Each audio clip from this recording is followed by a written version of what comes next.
Welcome to The Explainer. I'm really glad you're here, because today we're completely deconstructing one of the most legendary and honestly most misunderstood events in American history. You know, for generations, folks just called it Custer's Last Stand. But as we'll see from the incredible source material we've dug into today, the real story, it's infinitely more complex, fascinating, and tragic than that simple myth. Okay, close your eyes for just a second. Picture yourself standing on a windswept hill. It's the summer of 1876. The air is literally choking with dust, and there's this relentless sound of hooves echoing all across the plains.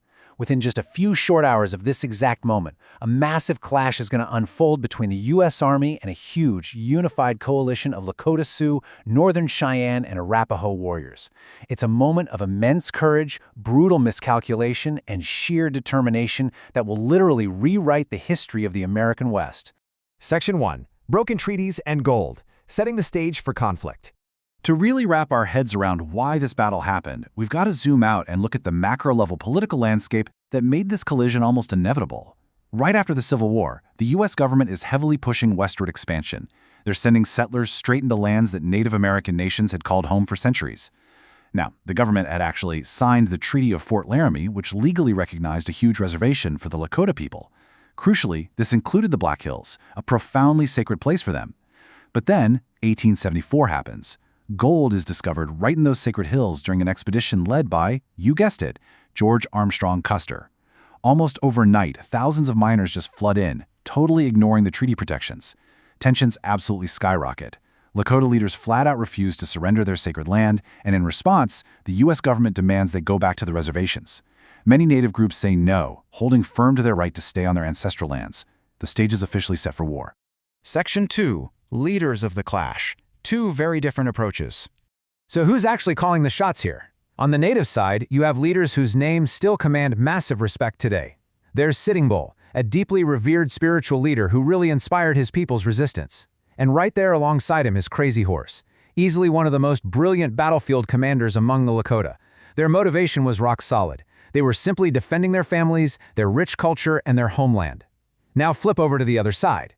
You've got Lieutenant Colonel George Armstrong Custer leading the 7th Cavalry. Custer was basically a celebrity, having built massive fame during the Civil War. His whole military philosophy boiled down to one thing: speed. He firmly believed that swift, hyper-aggressive attacks were the absolute key to victory. He was a guy totally focused on decisive action and military glory. Section 3. A fatal miscalculation. The tactical errors. All right, it's June 1876, and the U.S. Army is closing in on a massive Native village right on the Little Bighorn River. Now, what's incredibly fascinating here is how clearly we can trace the exact logistical blunders that doomed the 7th Cavalry. First, Custer's scouts spot this huge village, and a lot of the officers just assume the village is going to scatter if they attack fast enough. So, mistake number 1, Custer decides to strike immediately instead of waiting for his scheduled reinforcements. Big mistake. Then comes mistake number 2, which is just a colossal failure in intelligence. He completely underestimates the sheer number of experienced warriors waiting for him. We're talking thousands of Lakota, Northern Cheyenne, and Arapaho people. The warrior count just blows away the military's estimates. And finally, mistake number 3. Even though he's severely outnumbered, Custer leans into his aggressive philosophy and splits his regiment into separate battalions. He thinks he's going to confuse the defenders by coming at them from multiple directions. Instead, he just fractures his own fighting force. Section 4. The Last Stand. The battle unfolds. So here we are at the climax of the conflict. Major Marcus Reno takes his battalion and attacks the southern end of the village. And guys, the situation instantly explodes. Reno hits a wall of furious, overwhelming resistance. Warriors charge his troops in massive numbers. His attack basically crumbles right out of the gate, turning into this chaotic, bloody retreat across the river and into the timber.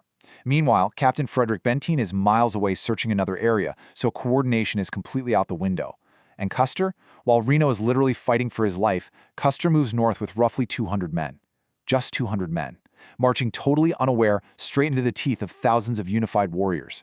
He originally planned to strike another part of the village, but instead, he runs into hundreds of warriors who had just shifted their focus from Reno's retreat straight toward him. So that leads us to the ultimate question. Exactly how did those final moments unfold up on that hill? It's a massive historical mystery, mostly because there were absolutely zero U.S. survivors from Custer's immediate command, not a single one. Everything we know about those last desperate minutes comes entirely from two vital sources: the oral histories of the native warriors who actually fought the battle, and modern archaeological evidence. And let me tell you, what those sources reveal is a masterclass in tactical brilliance by the Native Coalition. These warriors reacted with unbelievable speed. They weren't just charging blindly, they used the landscape to their absolute advantage, moving stealthily through the ravines to stand or cover. Then, they attacked incredibly fast on horseback from all these unpredictable directions. Crazy Horse himself led these powerful, overwhelming charges that just completely shattered the cavalry's defensive lines.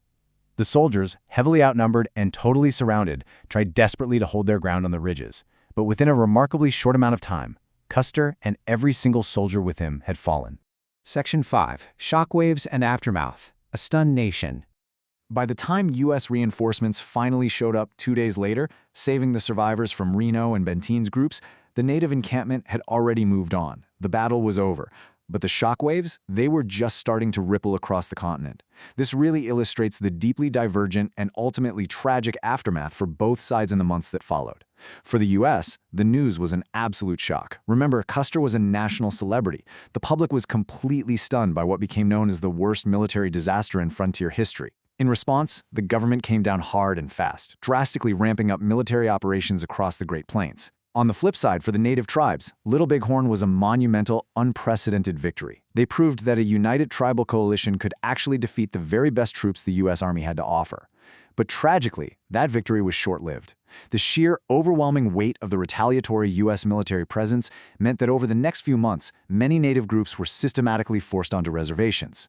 Sitting Bull eventually sought refuge up in Canada, and the brilliant tactician Crazy Horse surrendered in 1877, passing away later that same year.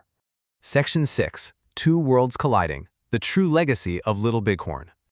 Today, historians look at this highly studied event through a much wider lens. We finally move past that simplistic, kind of one-dimensional legend of a single glorious commander making a heroic last stand. And this quote really hits the nail on the head, capturing the true essence of everything we've unpacked today. It was not simply the story of one commander, it was the story of two worlds colliding. That's exactly it. This battle wasn't just a skirmish. It was the inevitable, violent climax of broken treaties, fierce competition over land, deep cultural conflicts, and the absolute determination of native peoples to defend their very way of life against an expanding empire. And, I think it's genuinely beautiful that the modern physical site reflects this much more nuanced, balanced understanding. If you go visit the Little Bighorn Battlefield National Monument today, you aren't just going to find a monument to the 7th Cavalry. You'll see memorials that deeply honor the Native American warriors, too. Visitors can actually walk those dusty hills, see the exact markers where individuals from both sides fell, and really take a moment to reflect on the immense human cost of this whole conflict. History is never just stuck in the past, right? It's built on decisions, on courage, on massive mistakes, and on consequences that echo for generations. So I want to leave you with this to chew on. How do the decisions, the courage, and the fatal mistakes of the past continue to shape the borders, the laws, and the cultures of our world right now, today? Thank you so much for joining me for this explainer.